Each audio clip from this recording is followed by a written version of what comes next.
Bonjour et bienvenue. Aujourd'hui, on va explorer une approche thérapeutique vraiment fascinante qui se concentre sur notre guérison intérieure.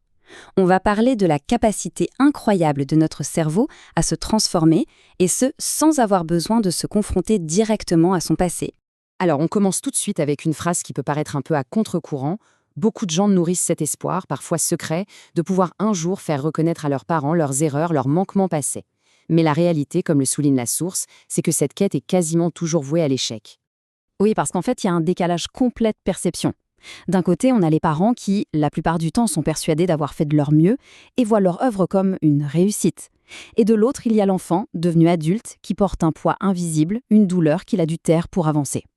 Du coup, tenter la confrontation, c'est s'exposer à une réaction de défense quasi certaine. Parce qu'admettre ses erreurs, c'est un énorme travail sur soi. Un travail que peu de gens ont fait.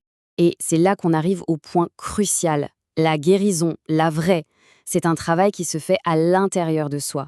Ça ne dépend de personne d'autre. On n'a besoin ni de la présence, ni de l'accord, et encore moins de la compréhension de nos parents, qu'ils soient d'ailleurs vivants ou non. C'est ça qui rend cette démarche si incroyablement puissante et libératrice. Alors, première grande idée, notre cerveau, c'est un peu comme une carte qu'on peut complètement redessiner. On va aller voir de plus près ce super pouvoir caché qu'on a tous. Pour ça, je vous propose une petite expérience de pensée. Imaginez, là, maintenant, que je vous prépare une infusion un peu spéciale. Je mets dedans des écorces d'amandes amères, des zestes d'orange que je fais infuser dans du jus de citron mélangé à du vinaigre. J'ajoute une petite pointe de moutarde et une pincée de piment. Maintenant, imaginez que vous approchez cette tasse de vos lèvres, vous sentez l'odeur et vous en buvez une gorgée.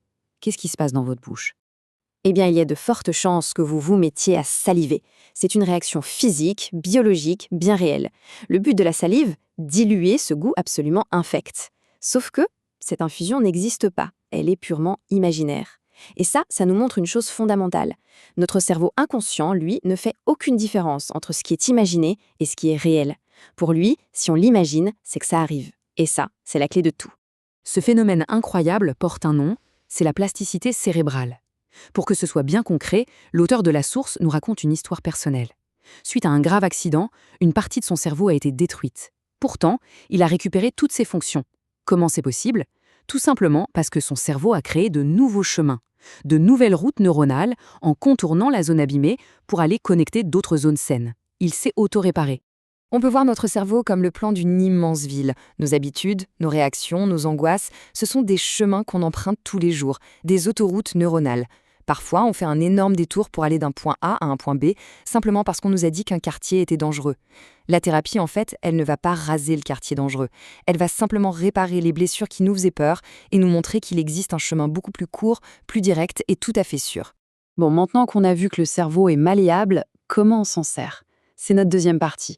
L'idée, c'est de créer une nouvelle histoire. Et la nuance est importante, il ne s'agit pas de revivre le passé, mais bien de ressourcer le présent. Alors, comment ça marche concrètement?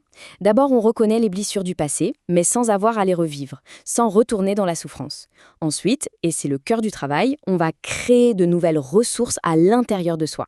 De la confiance, de la sécurité, de l'amour, tout ce qui a pu manquer. On va ressentir cette nouvelle histoire idéale jusqu'à ce que, pour le cerveau, elle devienne la nouvelle réalité. Et quand ça arrive, les anciennes douleurs s'effacent tout simplement, comme une vieille photo qui perd ses couleurs. Et c'est là que ça devient vraiment passionnant. Le but, ce n'est pas juste d'aller mieux ou de réparer un truc. Puisqu'on a ce pouvoir de réécrire notre histoire intérieure, pourquoi se contenter du minimum? Pourquoi viser le petit terrain de foot du village quand on peut viser le Stade de France? L'idée, c'est de se créer l'histoire la plus merveilleuse, la plus riche possible, celle qui nous donne un maximum de ressources pour s'épanouir pleinement aujourd'hui. On arrive à la dernière étape, la plus concrète, 21 jours pour reconstruire. Parce que tout ça demande un engagement personnel pour que le changement soit vraiment durable. Et pourquoi 21 jours? Eh bien, ce n'est pas un chiffre au hasard. C'est le temps qu'il faut, d'un point de vue biologique, pour que notre cerveau crée et solidifie une nouvelle connexion neuronale, un nouveau chemin. C'est la durée nécessaire pour qu'une nouvelle façon de penser ou de ressentir devienne un automatisme. Et pendant ce temps, l'ancien chemin, lui, comme on ne l'emprunte plus, il s'efface petit à petit. Mais attention, il faut être très clair là-dessus. Ce n'est pas de la magie. La méthode est extrêmement puissante, mais elle ne fonctionne que si on s'engage activement. C'est un partenariat conscient avec son propre cerveau. Il faut faire le travail jour après jour, pendant ces 21 jours, pour entretenir ce nouveau chemin et lui permettre de devenir la nouvelle norme. Pour conclure, on voit bien que toute l'approche consiste à déplacer le projecteur. Plutôt que de s'acharner sur un passé qu'on ne pourra de toute façon jamais changer, on se concentre sur la création consciente d'un présent plein de nouvelles ressources. La question finale, celle qui reste, c'est donc celle-ci. Et si la véritable clé, ce n'était pas de vouloir changer son passé, mais de s'autoriser enfin à écrire son propre présent.